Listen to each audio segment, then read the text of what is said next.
Uncle ٹام's cabin. کبھی کبھی ایک کتاب صرف کتاب نہیں رہتی، وہ ایک آئینہ بن جاتی ہے جس میں پوری قوم اپنا چہرہ دیکھنے پر مجبور ہو جاتی ہے۔ کچھ تحریریں وقت گزرنے کے ساتھ کے لیے پڑھی جاتی ہیں، کچھ معلومات میں اضافہ کرتی ہیں، لیکن کچھ ایسی بھی ہوتی ہیں جو معاشروں کے ضمیر کو جھنجھوڑ دیتی ہیں۔ وہ سوال اٹھاتی ہیں، خاموشیوں کو توڑتی ہیں اور انسان کو اپنے ہی بنائے ہوئے نظام پر دوبارہ غور کرنے پر مجبور کر دیتی ہیں۔ دنیا کی تاریخ میں ایسے بہت کم ناول آئے ہیں جنہوں نے محض ادب کی دنیا میں مقام حاصل نہیں کیا، بلکہ ایک پورے معاشرے کی سوچ، سیاست اور اخلاقی شعور کو متاثر کیا۔ امریکی ادب میں ایک ایسا ہی غیر معمولی ناول انکل ٹام's کیبن ہے، جسے ہیریٹ بیچر اسٹو نے تحریر کیا اور جو 1852 میں شائع ہوا۔ یہ ناول دراصل ایک کہانی نہیں، بلکہ ایک ایسے دور کی دردناک تصویر تھا جس میں انسان کو انسان سمجھنے سے انکار کر دیا گیا تھا۔ 19ویں صدی کا امریکہ بظاہر ترقی، آزادی اور جمہوریت کے نعروں سے گونج رہا تھا، لیکن اسی معاشرے کے ایک بڑے حصے میں لاکھوں انسان غلامی کی زنجیروں میں جکڑے ہوئے تھے۔ افریقی نسل کے لوگوں کو خرید و فروخت کی ایک چیز سمجھا جاتا تھا۔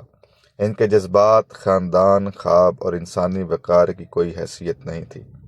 ایک ماں اپنے بچوں سے جدا کی جا سکتی تھی اور ایک شوہر اپنی بیوی سے محروم کیا جا سکتا تھا، اور ایک انسان کو صرف اس لیے کمتر سمجھا جا سکتا تھا کہ اس کی جلد کا رنگ مختلف تھا۔ یہ وہ تضاد تھا جس نے امریکی معاشرے کے اندر ایک اخلاقی بحران پیدا کر رکھا تھا۔ ہیریٹ بیچر اسٹو نے اس بحران کو محسوس کیا اور اپنی تحریر کے ذریعے ان لوگوں کی آواز بننے کا فیصلہ کیا جن کی آواز صدیوں سے دبائی جا رہی تھی۔ انکل ٹام's کیبن کی سب سے بڑی طاقت یہ تھی کہ اس نے غلامی کو صرف ایک سیاسی مسئلہ بنا کر پیش نہیں کیا، بلکہ اسے انسانی المیے کے طور پر دکھایا۔ مصنفہ نے غلاموں کو اعداد و شمار یا سیاسی بحث کا موضوع نہیں بنایا، بلکہ انہیں احساسات رکھنے والے انسانوں کے طور پر سامنے رکھا۔ انکل ٹام کا کردار صبر، ایمان اور برداشت کی علامت بن کر سامنے آتا ہے، جبکہ دوسرے کردار غلامی کے مختلف پہلوؤں کو ظاہر کرتے ہیں۔ قاری جب ان کرداروں کے دکھ، جدائی اور بے بسی کو محسوس کرتا ہے تو غلامی محض ایک قانونی مسئلہ نہیں رہتی، بلکہ ایک اخلاقی جرم بن جاتی ہے۔ یہی اس ناول کی اصل قوت تھی کہ اس نے لوگوں کو سوچنے پر مجبور کیا کہ اگر آزادی اور انصاف واقعی انسانی اقدار ہیں تو پھر غلامی کیسے جائز ہو سکتی ہے۔ اس ناول کی اشاعت کے بعد امریکی معاشرے میں ایک غیر معمولی رد عمل پیدا ہوا۔ ہزاروں لوگ جنہوں نے غلامی کو کبھی ذاتی مسئلہ نہیں سمجھا تھا، پہلی بار اس ظلم کی گہرائی کو محسوس کرنے لگے۔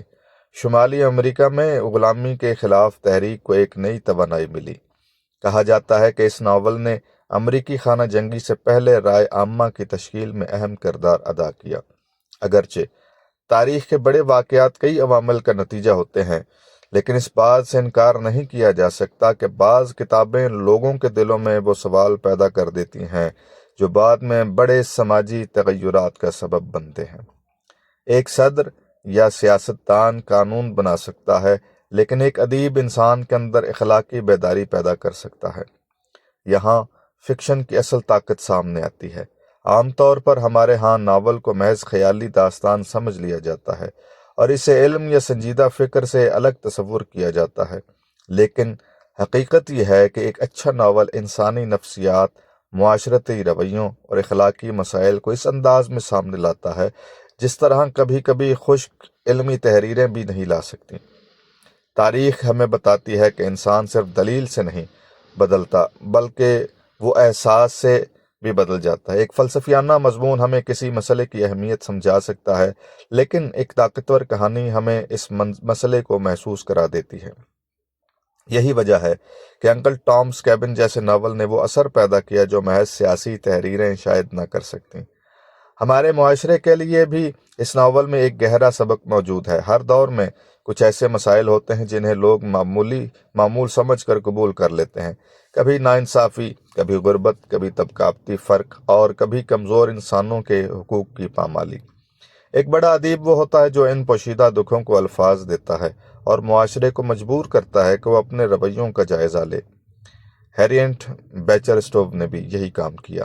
انہوں نے بندوق نہیں اٹھائی، اقتدار حاصل نہیں کیا، کوئی سیاسی عہدہ نہیں سنبھالا، لیکن اپنی قلم کی طاقت سے لاکھوں لوگوں کے دلوں میں تبدیلی پیدا کر دی۔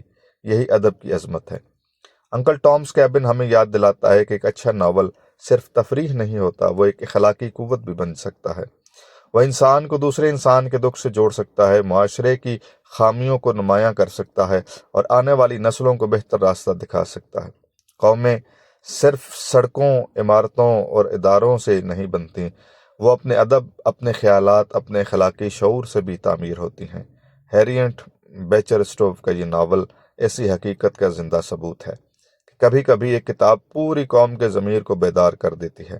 اگلے کالم میں اسی تسلسل کے ساتھ دی جنگل از اپٹن سنکلیئر پر لکھوں گا، جہاں ایک ناول نے صنعت، مزدوروں کے حقوق اور عوامی صحت کے نظام پر گہرا اثر ڈالا۔